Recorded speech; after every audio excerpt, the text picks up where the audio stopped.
wave of feminism began to spill onto beckoning shores across the world. It was then that women picked up their pens.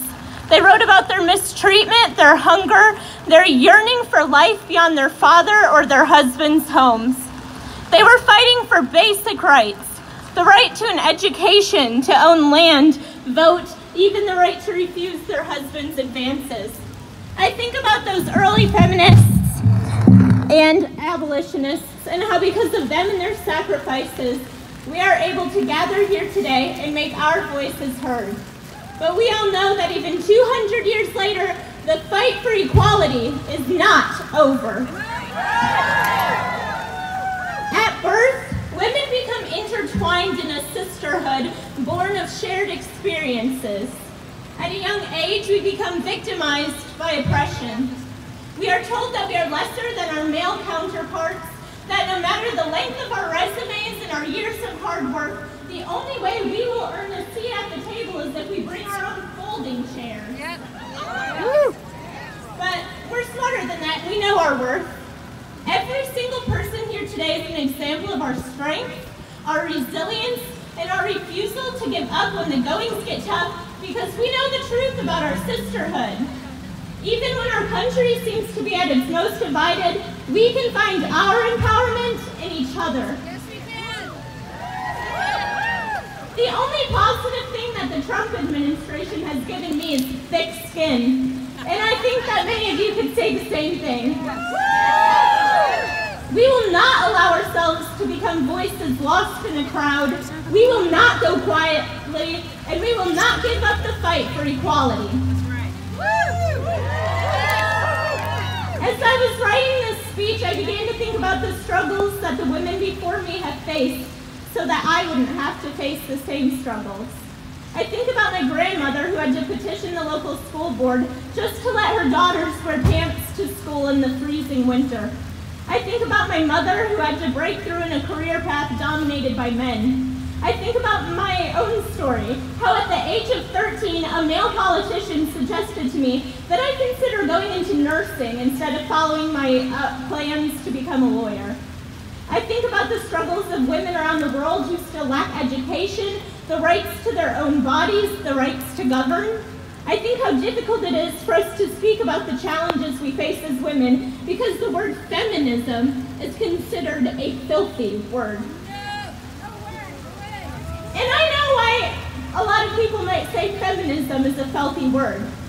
It's because our oppressors are afraid of what we can accomplish when we are collectively empowered. They are afraid because they know that we will demand more of them. We will demand that they listen to us and hear our stories. We demand that our rights to health care are secured. We demand that we be paid equally to men for the equal amount of work that we're doing, and that our resumes stop being overlooked simply because of our sex. We demand they dismantle their good old boys club and actually listen to their constituents that they're supposed to be representing. We demand that we can be protected from domestic abuse, sexual harassment, and other violent crimes. We demand to be heard, and that threatens the way that our society has viewed women for far too long. Feminism is only considered a filthy word because the patriarchy fears what we are capable of when we are empowered. Somebody once told me that activism is hard work because it is heart work, and I couldn't agree more. This fight for our basic rights has been going on for generations, continued by steadfast women whose feet stand tall on the ground, never to back down.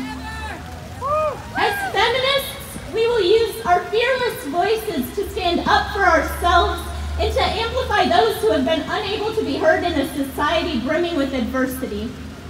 Our nation, our state, our little community will never find peace when more than half of its population is silent.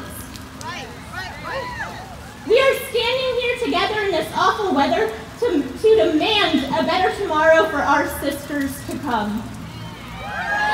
Yeah. That they might grow up in a world where they are able to pursue the paths they want, speak the way they want, and be the women they want. Our fight doesn't end here, and it doesn't end once Trump is taken out of office. It ends once our rights are protected, glass ceilings are shattered, and society is reconditioned to accept women as groundbreakers, lawmakers, and earth shakers. We are here to remind our government that we will never give up the fight, not only for ourselves, but for other women to be heard. They will hear our feet march on this cold ground. Our indignant voices drift across our city, and they will see us become the women to break our shackles and cause a revolution.